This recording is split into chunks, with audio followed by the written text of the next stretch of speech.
Brahmins are scenting danger because they see that these Europeans are worshipping deity, temple, then gradually there will be no caste Brahmin.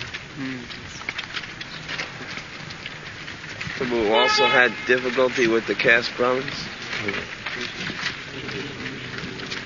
They complained to the magistrate that what kind of religion he is introducing. It is not our Hindu religion. So, chastise him. Part of the Brahmins, the police came and broke the drums. It was not the fault of the Mohammedans. The Brahmins lodged complaint against Chaitanya Mahaprabhu. So he has to take step. They said it is not Hindu religion. They are disturbing God by chanting so loudly. Now the God is sleeping and they are disturbing. Hare Krishna, Hare Krishna. So stop this. So what can he do? After all, he is public servant. Therefore he took step.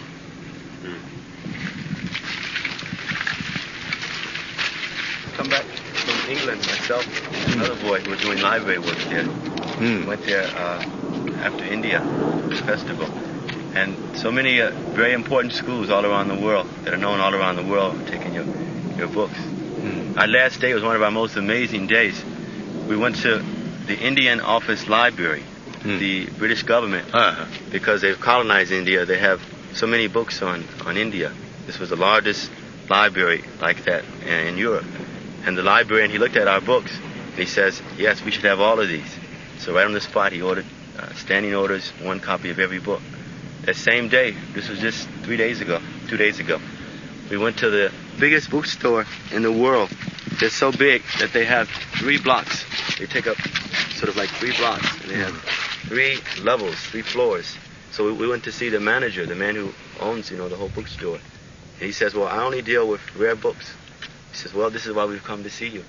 And he says, I want 3 copies of every book. 3 of every single book. So they have ordered. Yes. Very good.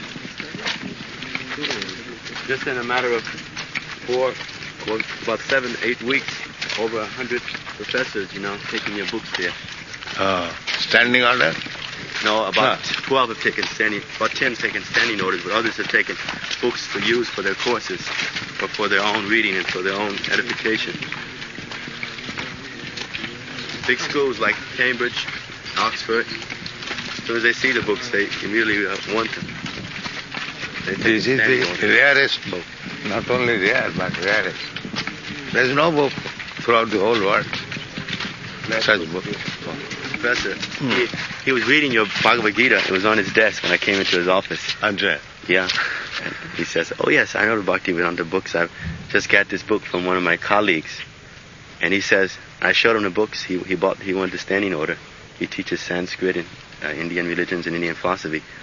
And he said, well, there's one book I was just reading, Bhaktivedanta. He mentions it, the Nectar of Devotion. He says that you didn't show me that. Do you have that one? So I brought the books back to him that same day. And when I brought them, his students, they were in class, and they came out of the class, and they started looking at the books themselves, and they really wanted to, to be sure that they could have a chance to read them in their course. They were really happy that he was buying them. So these are Krishna conscious books. We've read some of these before. These are really nice. Greater enthusiasm go on with book distribution. They will be benefited, and distributors also will be benefited. Krishna says, Jayamang paramam guhyam mad bhakti suvidhana nachatasmat manusheshu paschit me priyati.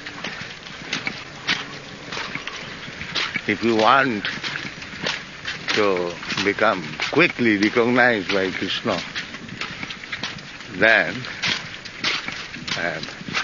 make propaganda of this Krishna consciousness movement. And once recognized by Krishna, then you are going back to home, back to your guarantee.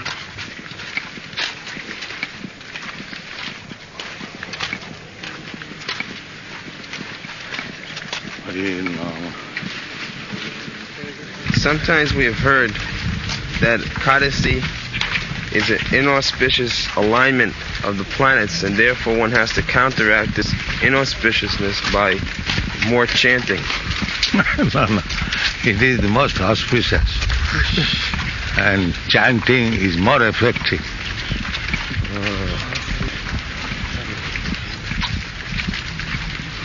I remember you were instructing once that all of your initiated disciples should chant 25 rounds.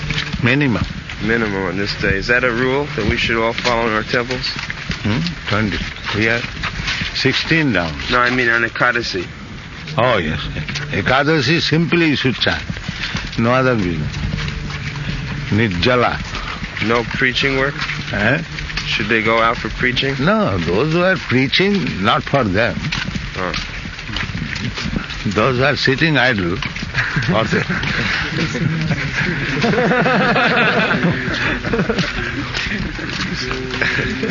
Has no other regulation, simply preaching.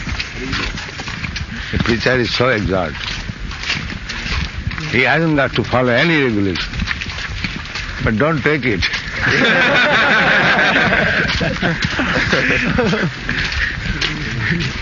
Actually, if one is busy in preaching work, that is first class.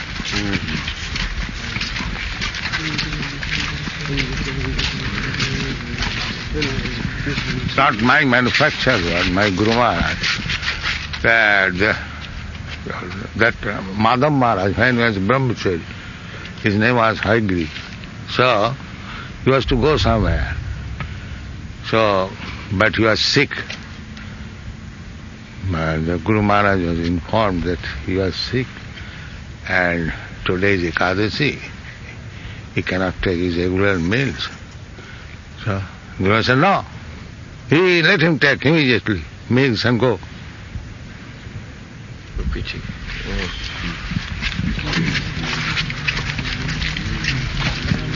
Maharaj would sacrifice everything for preaching. Oh, yes. He was not pleased with Guru Maharaj. He could not do anything. Most pleased with you, Srila Prabhupada. We must be sure of that. Now, unless he is pleased, what I am worth, it is due to his pleasure. Otherwise, what I am worth? Everyone says you have done wonderful. What can I do wonderful? It is by his pleasure. It is prasadad, bhagavat prasad.